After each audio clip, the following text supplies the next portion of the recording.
Genesis chapter 37. Jacob lived in the land where his father had stayed, the land of Canaan. This is the account of Jacob's family line.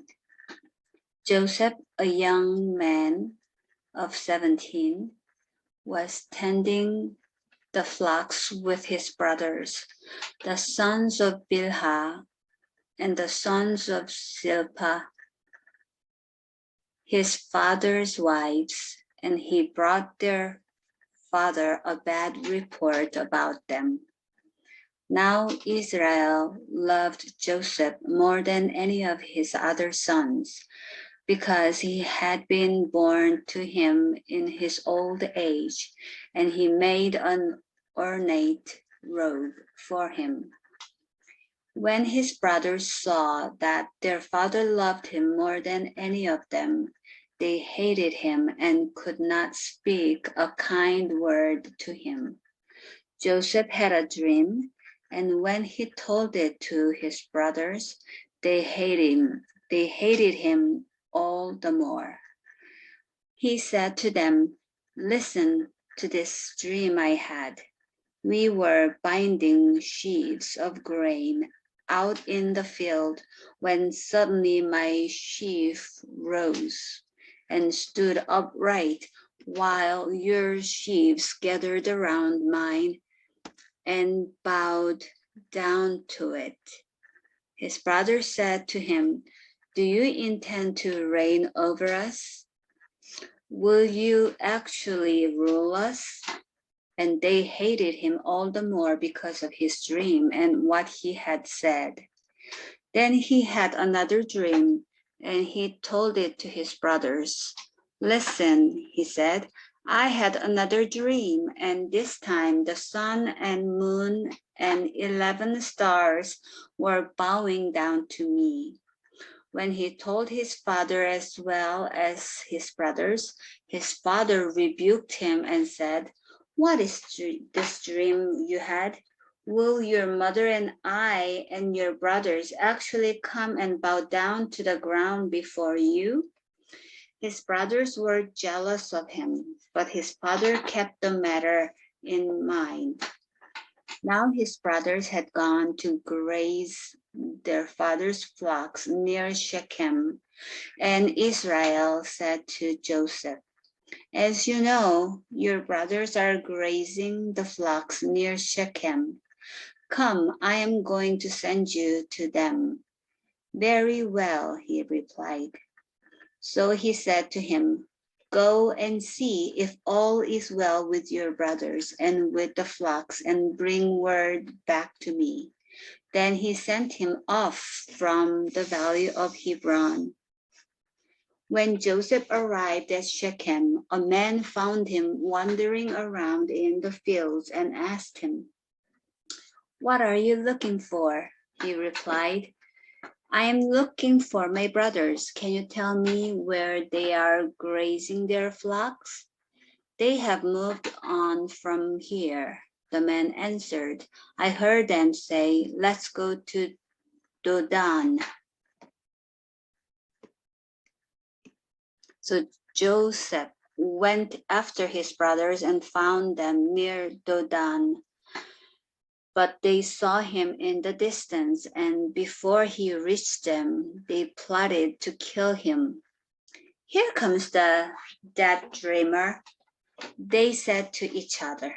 "Come now, let's kill him and throw him into one of these cisterns and say that a ferocious animal devoured him. Then we'll see what comes of his dreams." When Reuben heard this, he tried to rescue him from their hands. "Let's not take his life," he said. "Don't shed any blood.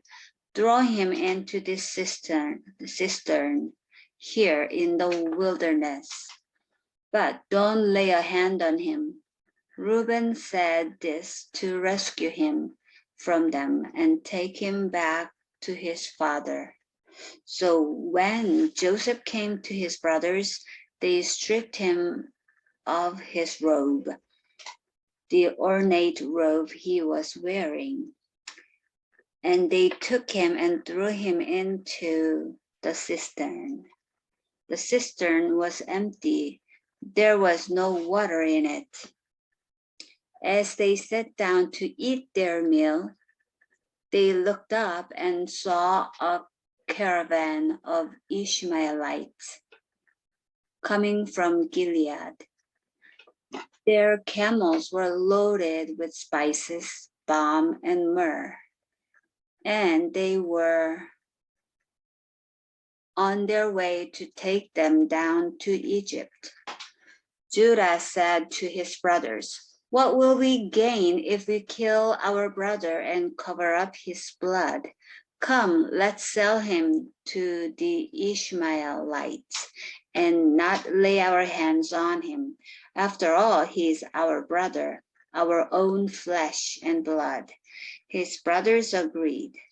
So when the Midianite merchants came by, his brothers pulled Joseph up out of the cistern and sold him for 20 shekels of silver to the Ishmaelites, who took him to Egypt. When Reuben returned to the cistern and saw that Joseph was not there, he tore his clothes. He went back to his brothers and said, "The boy isn't there. Where can I turn now?" Then they got Joseph's robe, slaughtered a goat, and dipped the robe in the blood. They took the ornate robe back to their father and said, "We found this. Examine it to see whether it is your son's robe." He recognized it and said, "It is my son's robe. Some ferocious animal has devoured him." Joseph had surely been torn to pieces. Then Jacob tore his clothes, put on sackcloth, and mourned for his son many days.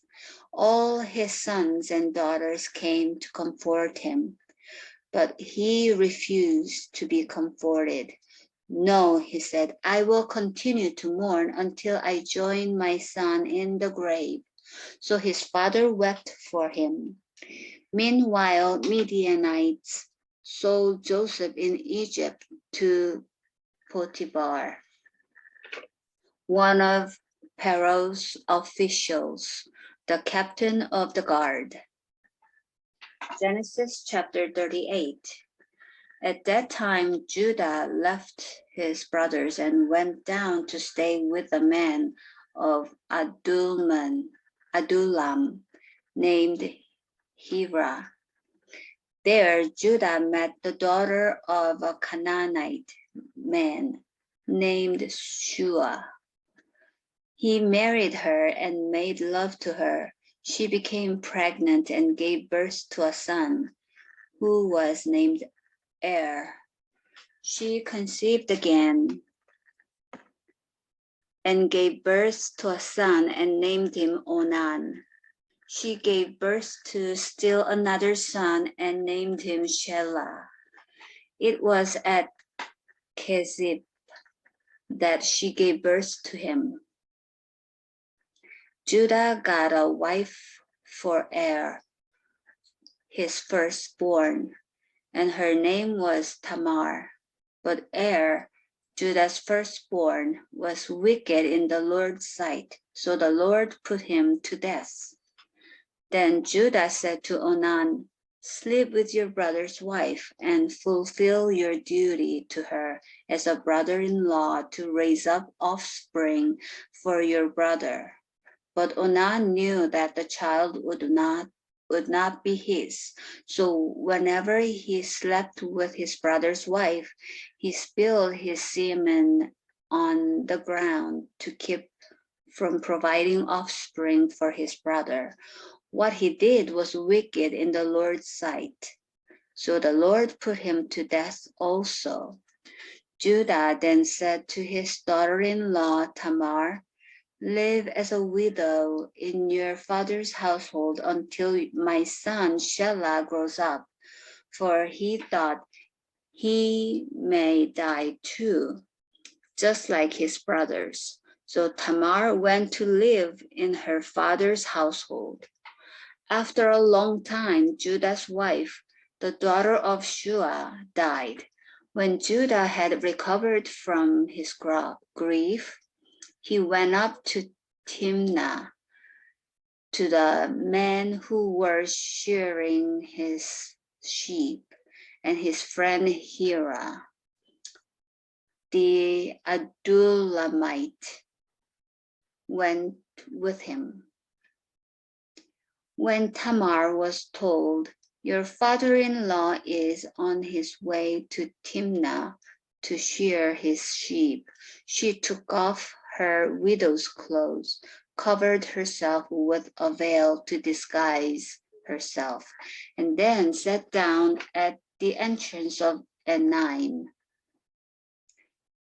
which is on the road to Timnah, for she saw that, though Shelah had now grown up, she had not been given to him as his wife. When Judah saw her, he thought she was a prostitute, for she had covered her face. Not realizing that she was his daughter-in-law, he went over to her by the roadside and said, "Come now, let me sleep with you." "And what will you give me to sleep with you?" she asked. "I will send you a young goat from my flock," he said. "Will you give me something as a pledge until you send it?" she asked. He said, "What pledge should I give you?" "Your seal and its cord, and the staff in your hand," she answered. So he gave them to her and slept with her, and she became pregnant by him. After she left, she took off her veil and put on her widow's clothes again. Meanwhile, Judah sent the young goat by his friend, the Adullamite, in order to get his pledge back from the woman, but he did not find her. He asked the man who lived there, "Where is the shrine prostitute who was beside the road at Enaim?" "There hasn't been any shrine prostitute here," they said. So he went back to Judah and said, "I didn't find her. Besides, the man who lived there said, 'There hasn't been any shrine prostitute here.'" Then Judah said, "Let her keep what she has, or we will become a laughing stock. After all, I did send her this young goat, but you didn't find her." About 3 months later, Judah was told, "Your daughter-in-law Tamar is guilty of prostitution, and as a result, she is now pregnant." Judah said, "Bring her out and have her burned to death." As she was being brought out, she sent a message to her father-in-law. "I am pregnant by the man who owns these," she said. And she added, "See if you recognize whose seal and cord and staff these are." Judah recognized them and said, "She is more righteous than I, since I wouldn't give her to my son Shelah." And he did not sleep with her again. When the time came for her to give birth, there were twin boys in her womb. As she was giving birth, one of them put out his hand. So the midwife took a scarlet thread and tied it on his wrist and said, "This one came out first." But then he drew back his hand. his brother came out, and she said, "So this is how you have broken out." And he was named Perez. Then his brother, who had a scarlet thread on his wrist, came out, and he was named Zerah. Genesis chapter 39. Now Joseph had been taken down to Egypt. Potiphar, an Egyptian who was one of Pharaoh's officials, the captain of the guard, bought him from the Ishmaelites who had taken him there. The Lord was with Joseph so that he prospered, and he lived in the house of his Egyptian master. When his master saw that the Lord was with him and that the Lord gave him success in everything he did, Joseph found favor in his eyes and became his attendant.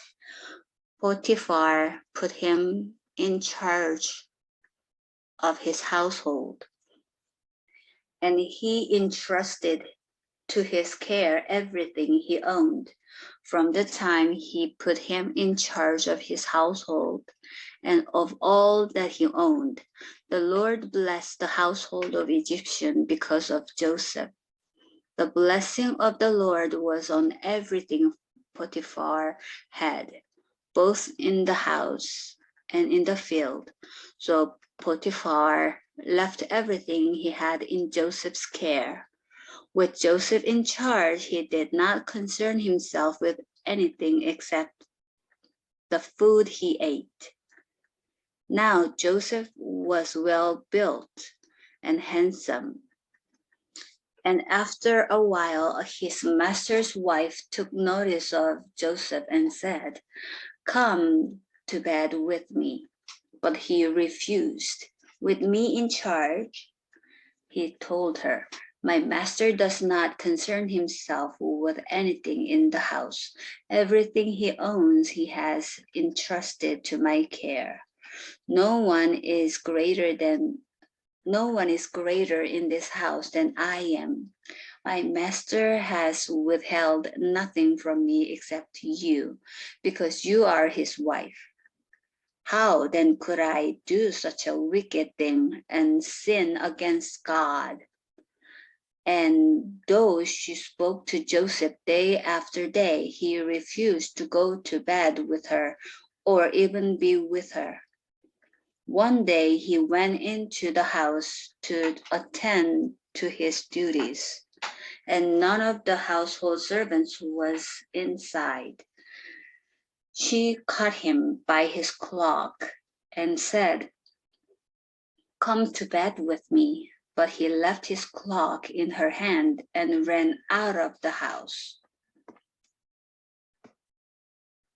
When she saw that he had left his cloak in her hand and had run out of the house, she called her household servants. "Look," she said to them, "this Hebrew has been brought to us to make sport of us. He came in here to sleep with me, but I screamed. When he heard me scream for help, he left his cloak beside me and ran out of the house." She kept his cloak beside her until his master came home.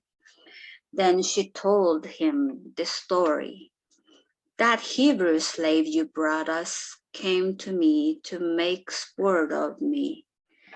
But as soon as I screamed for help, he left his cloak beside me and ran out of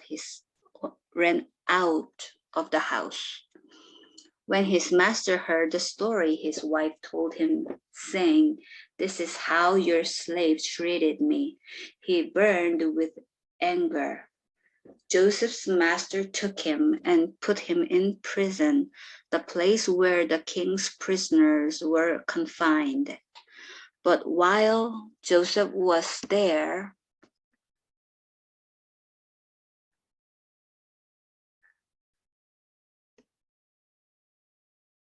in the prison, the Lord was with him. He showed him kindness and granted him favor in the eyes of the prison warden. So the warden put Joseph in charge of all those held in the prison, and he was made responsible for all that was done there. The warden paid no attention to anything under Joseph's care, because the Lord was with Joseph and gave him success in whatever he did. Genesis chapter 40. Sometime later, the cupbearer and the baker of the king of Egypt offended their master, the king of Egypt. Pharaoh was angry with his two officials, the chief cupbearer and the chief baker, and put them in custody in the house of the captain of the guard, in the same prison where Joseph was confined. The captain of the guard assigned them to Joseph, and he attended them. After they had been in custody for some time, each of the two men, the cupbearer and the baker of the king of Egypt, who were being held in prison, had a dream the same night, and each dream they had a meaning of its own. When Joseph came to them the next morning, he saw that they were dejected.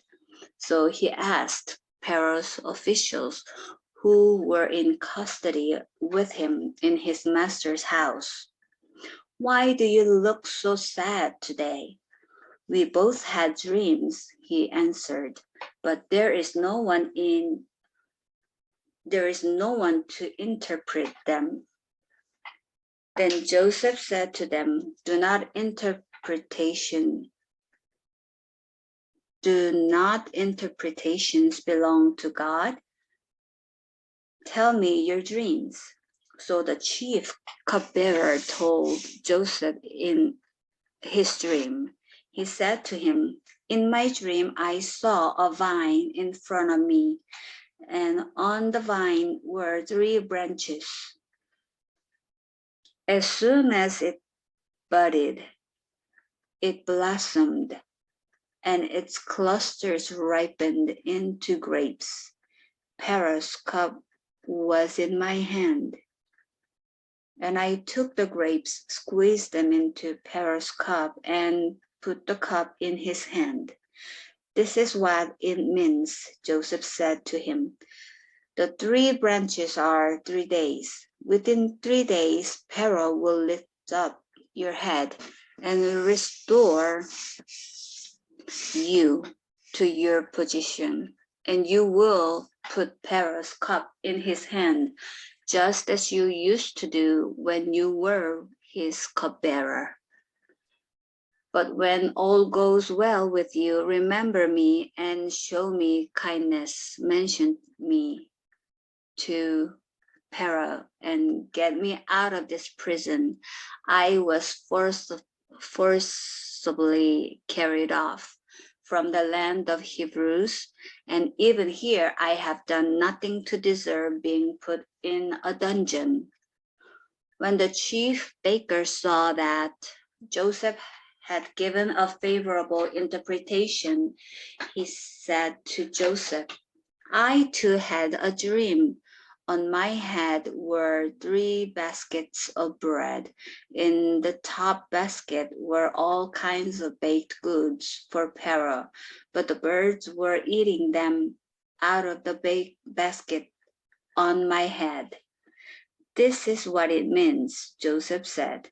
"The 3 baskets are 3 days.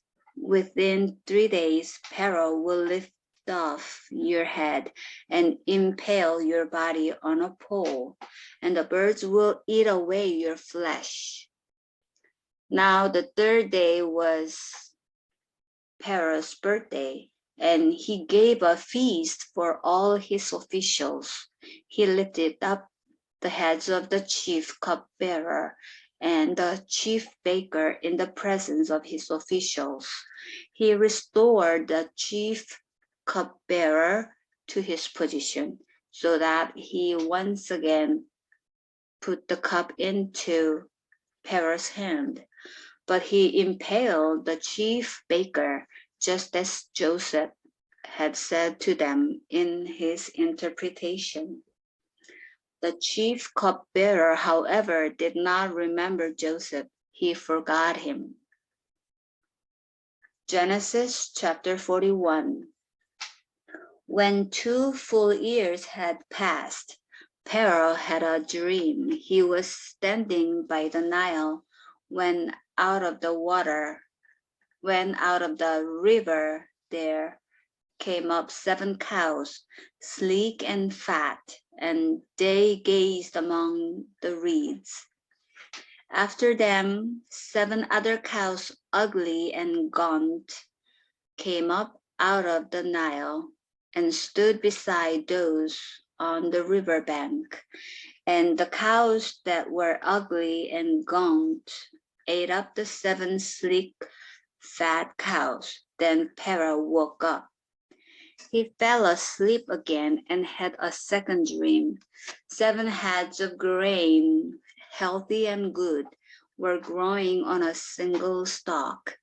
After them, 7 other heads of grain sprouted, thin and scorched by the east wind. The thin heads of grain swallowed up the 7 healthy full heads. Then Pharaoh woke up. It had been a dream. In the morning, his mind was troubled, so he sent for all the magicians and wise men of Egypt. Pharaoh told them his dreams, but no one could interpret them for him.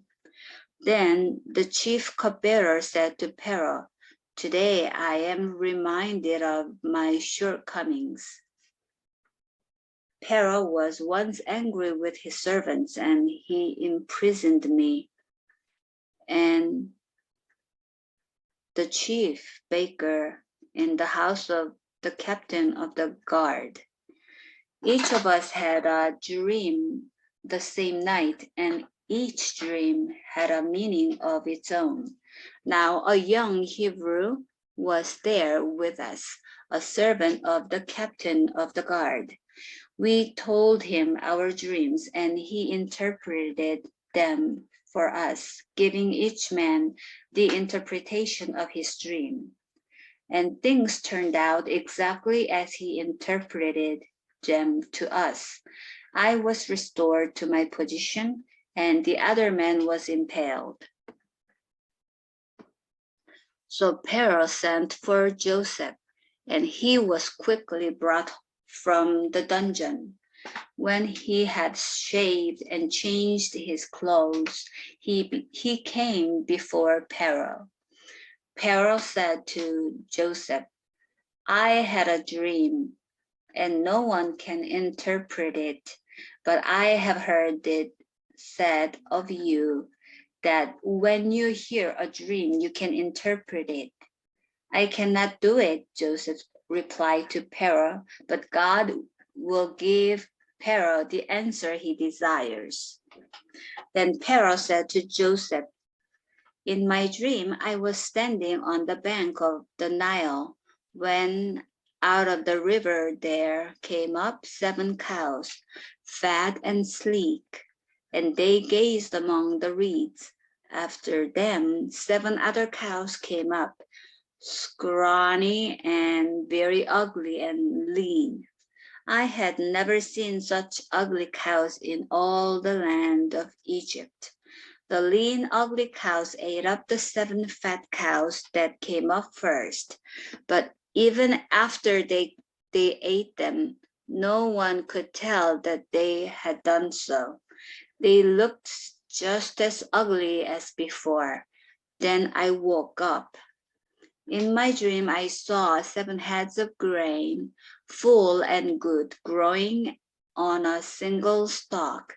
After them, 7 other heads sprouted, withered and thin, and scorched by the east wind. The thin heads of grain swallowed up the 7 good heads. I told this to the magicians, but none of them could explain it to me. Then Joseph said to Pharaoh, the dreams of Pharaoh are one and the same. God has revealed to Pharaoh what he is about to do. The 7 good cows are 7 years, and the 7 good heads of grain are 7 years. It is one and the same dream. The 7 lean, ugly cows that came up afterwards are 7 years, and so are the 7 worthless heads of grain scorched by the east wind. They are 7 years of famine. It is just as I said to Pharaoh. God has shown Pharaoh what he is about to do. 7 years of great abundance are coming throughout the land of Egypt, but 7 years of famine will follow them. Then all the abundance in Egypt will be forgotten, and the famine will ravage the land. The abundance in the land will not be remembered because the famine that follows it will be so severe.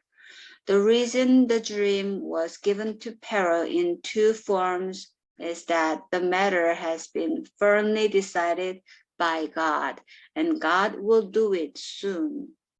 And now let Pharaoh look for a discerning and wise man and put him in charge of the land of Egypt. Let Pharaoh appoint commissioners over the land to take 1/5 of the harvest of Egypt during the 7 years of abundance. They should collect all the food of these good years that are coming and store up the grain under the authority of Pharaoh to be kept in the cities for food. This food should be held in reserve for the country to be used during 7 years of famine that will come up Egypt, so that the country may not be ruined by the famine. The plan seemed good to Pharaoh and to all his officials. So Pharaoh asked them, "Can we find anyone like this man, one in whom is the Spirit of God?" Then Pharaoh said to Joseph, "Since God has made all this known to you, there is no one so discerning and wise as you. You shall be in charge of my palace, and all my people are to submit to your orders. Only with respect to the throne will I be greater than you." So Pharaoh said to Joseph, "I hereby put you in charge of the whole land of Egypt." Then Pharaoh took his signet ring from his finger and put it on Joseph's finger. He dressed him in robes of fine linen and put a gold chain around his neck. He had him ride in a chariot as his second in command. And people shouted before him, "Make way." Thus he put him in charge of the whole land of Egypt. Then Pharaoh said to Joseph, "I am Pharaoh, but without your word, no one will lift hand or foot in all Egypt." Pharaoh gave Joseph the name Zaphina Paneah and gave him Asenath, daughter of Potipharah, priest of On, to be his wife. And Joseph went throughout the land of Egypt. Joseph was 30 years old when he entered the service of Pharaoh, king of Egypt. And Joseph went out from Pharaoh's presence and traveled throughout Egypt. During his 7 years of abundance, the land produced plentifully. Joseph collected all the food produced in those 7 years of abundance in Egypt and stored it in the cities. In each city, he put the food grown in the fields surrounding it. Joseph stored up huge quantities of grain, like the sand of the sea. It was so much that he stopped keeping records because it was beyond measure. Before the years of famine came, 2 sons were born to Joseph by Asenath, daughter of Potipharah, priest of On. Joseph named his firstborn Manasseh and said, "It is because God has made me forget all my trouble and all my father's household." The second son he named Ephraim and said, "It is because God has made me fruitful in the land of my suffering." The 7 years of abundance in Egypt came to an end, and the 7 years of famine began. Just as Joseph had said, there was famine in all the other lands, but in the whole land of Egypt there was food.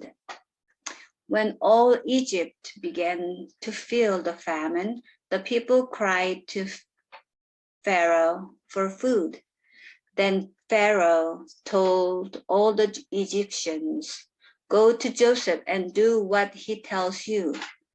When the famine had spread over the whole country, Joseph opened all the storehouses and sold grain to the Egyptians. For the famine was severe throughout Egypt, and all the world came to Egypt to buy grain from Joseph, because the famine was severe everywhere.